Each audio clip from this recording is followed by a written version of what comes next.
Tá críomh comórtas líróid lámha an domhan ar siúl faoi láthair in Máille Átha Cliath, agus is in óstán an City West atá sé ar fad ag Comhairle.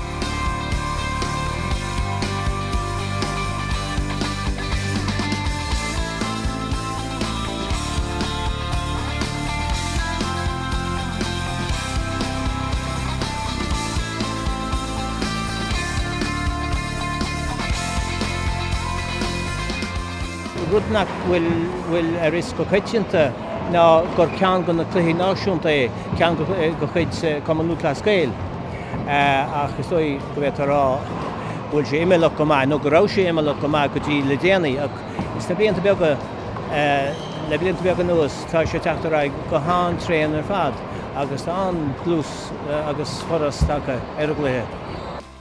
An manatá ná balla má tá balla an is féidir balla agus líróid sin méidir tá testal. So is féidir tá sé anna éasc, bhfuil héin bhfuil sé éasca le immert ar level ard ach tá sé éasca tosú leis.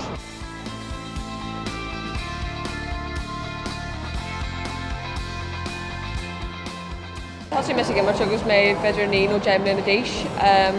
Tá coppla cuirtena sa clubágin a cum ní Paul mé farste agus so mé deap agus bhí na cuirtena fáilte ag an am, so mé deap tá sí mé ag probably líráidseart agus sí sa gym beidir trí nó ceir sa chatan an sin vintus dé sa cuirt beidir dá nó tríir, so beidir an amlan sa chatan beidir ach nó ní trénalaí in ihe, so seo beidir an achaid is mó hannig me sé riú go hair an éireann.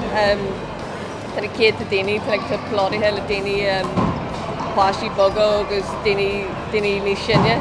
So yeah, seo beidir an achaid is mó a Jimmer mission anyway.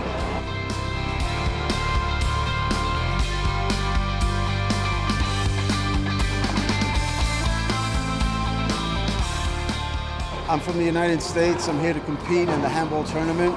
I'm here with my sister and the Puerto Rican team. We're representing Puerto Rico. And it's my first time in Ireland, and I'm very excited. And it's very beautiful in Ireland. And I'm wanting to compete, win or lose. I want to still have a good time.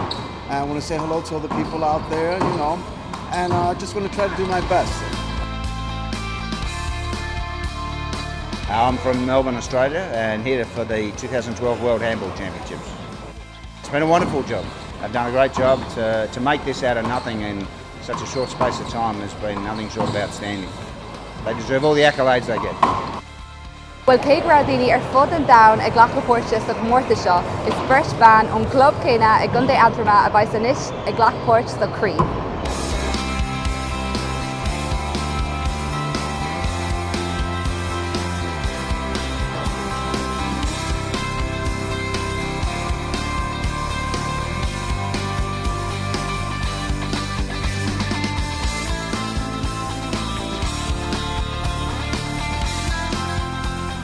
Tar éis cluiche ina rá go leor cur agus cosúáin idir Aisling Riley agus Fiona Shannon bhí an bua ag Aisling.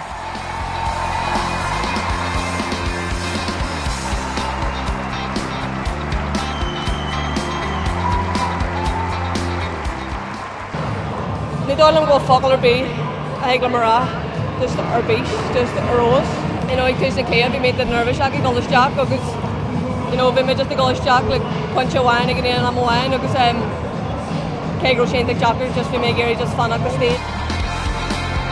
Bhí sé fáid an agus bhí a ceappa go múthach Aisling agus sin mar hála ach an ceann an léin na bhar a bhí sin gur fad.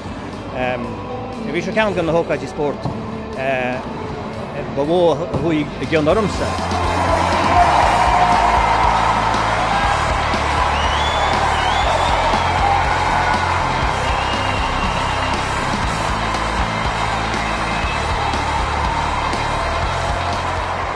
Ba críomh comórtas líróid lámha an domhan ag críochnú im lína ar an dónach beag seo, agus is cinnte go mbeidh muintir na hÉireann an bhródúil as na himeóirí ar fad.